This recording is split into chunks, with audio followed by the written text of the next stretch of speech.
بسم الله الرحمن الرحيم. اللهم صل وسلم وبارك وزد على سيدنا محمد. وشكم البنات، يا رب تكونوا في احسن حال ويلقاكم فيديو تاع اليوم انتم كلكم طاقه ايجابيه. اول حاجه صلوا على الحبيب المصطفى عليه افضل الصلاه والسلام. ويلا ندخلوا الروتين تاعنا. اول روتين على القناه، هذا اول روتين على قناتنا، وان شاء الله باذن الله حيكون روتين موفق ان شاء الله. بدايه يعني كما يقولوا ان شاء الله نجاح وتوفيق معكم. وطبعا القناه هي قناتكم، وكل اقتراحاتكم نخليوها لي في التعليقات. اي حاجه تطلبوها، طبعا قناه من غيركم ما تسوى والو. اليوم راح نعملوا غداء مليح وظريف وبسيط، وراح نعملوا تانيك حاجه حلوه لقوتي الاولاد. وطبعا ما طولتش عليكم، لكن ان شاء الله ما تخافوش، الايام الجايه نديروا الطاقه ايجابيه لبعض، ونديروا الرغاوي والتنظيفات حتى في الشتاء والبرد. ما تخافوش، كل شيء جاي. حنطيبوا اليوم لا دوغاد كما راكم تشوفوا، راهي ما شاء الله حجم تاعها كبير بزاف. يعني هما زوج حبات هادو تقريبا راهم كيلو ونص، كيلو ونص ماشي تقريبا، داخلين في 2 كيلو. تقريبا 2 كيلو الصراحه ما شاء الله. المهم راح نديرها بطريقه بسيطه، نتبلها ونقليها فقط. ممكن نديرها بطريقه تانية ونديروها مع بعض ان شاء الله على القناه، نديروها في الفرن نشويوها.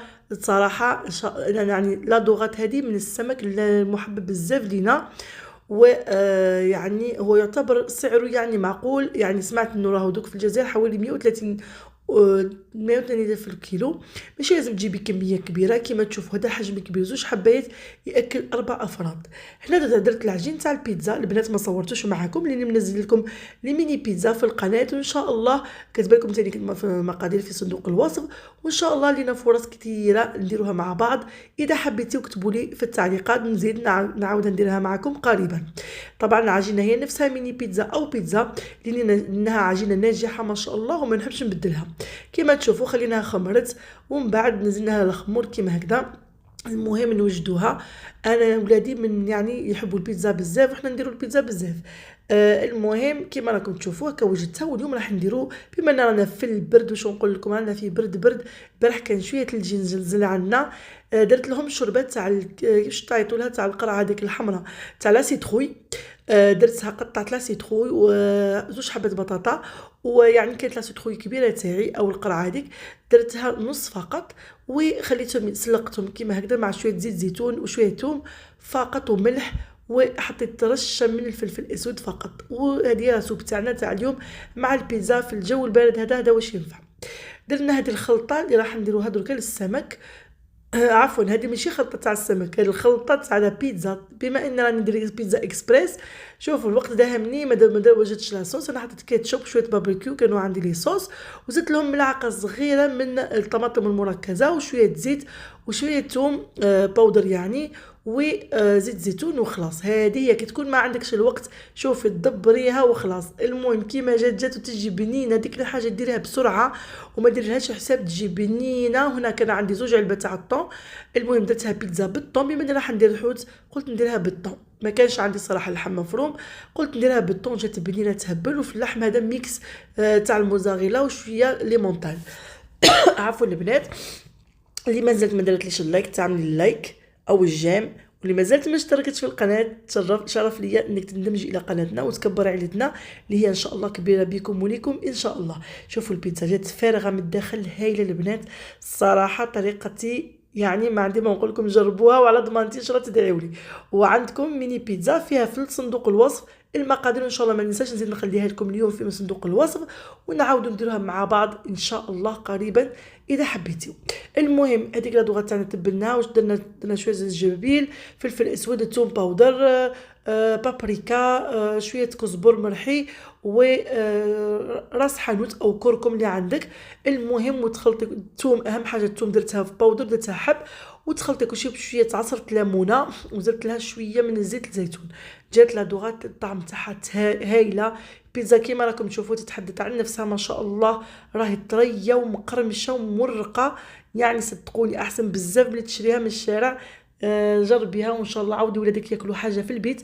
اعملي كل حاجه يحبوها ولادك، اكلات المطاعم اعمليها في البيت ان شاء الله. وصفات كثير نزلوها مع بعض، وتكون حاجات بسيطه طبعا، كل واحده بالمقدور تاعها. نحاول نبسطوا في الوصفات يعني، وفي نفس الوقت تكون وصفات مليحه ان شاء الله. درنا الرز، هذا الرز مصري، درنا حبه بحبه.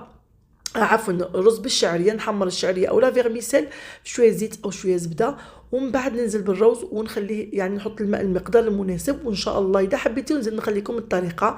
وهاي السوب تاعنا تاع لا سيتروي.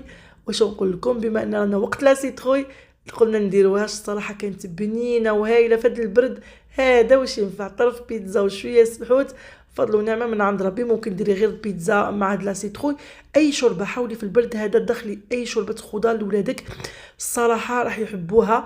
وثاني كنعلمهم ياكلوا خضار يعني ونحبوهم.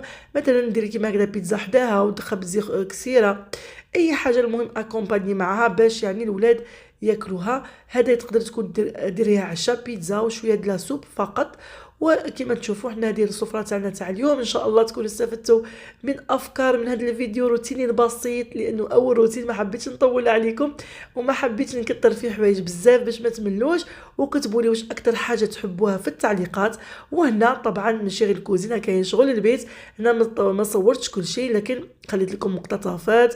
طبعا الروتين هذا اللي عملته في قناتي الاولى اللي هي يوميات دودو اولادها. ادخلوا بنات تشتركوا فيها اذا ما زلتوا ما اشتركتوش، وما تنساش تشتركوا في قناتكم هذه الهائله اللي بيكم ان شاء الله تكبر وليكم، هي مطبخ وتدابير الاولاد. كما تشوفونا سيقنا ومسحنا وشو نقول لكم، البرد بصح ما يمنعناش نوضوا ونتحمسوا ونظفوا. فرشت الصراحه الزربيات لاني في الاول ما كنتش نفرش، لكن الايام تدور البرد زايد، نزل عندنا الثلج يعني في الجبال، راهي الدنيا بارده. هنا بنتي صاحبتها جايه وكان الوقت الكوتي، وكنت هي صراحه اول مره تجي، لكن قلت لها هي نفرحهم. المهم مشيت لهم دوك تنباكم لي بونبون والعصير وكلشي، لكن الولاد يحبوا لي كريب.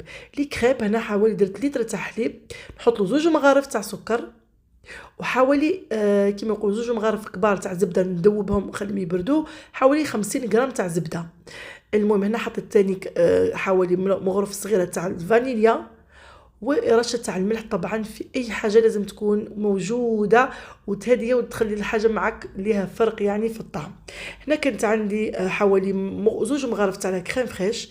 المهم قلت زياده الخير خيرين، نزيدهم وحطيت بيضه. يعني المقادير الاساسيه لتر حليب، وحطيت بيضه و2 مغارف سكر ومغرف تاع قهوه تاع فانيليا ورشه تاع الملح، ونخلط هذا كل شيء مع بعض. واذا كان عندك لا كريم فريش حطي مغرف كبيره او 2 تاني ديها بنه هايله، و50 غرام تاع زبده مذوبين وما يكونوش سخان.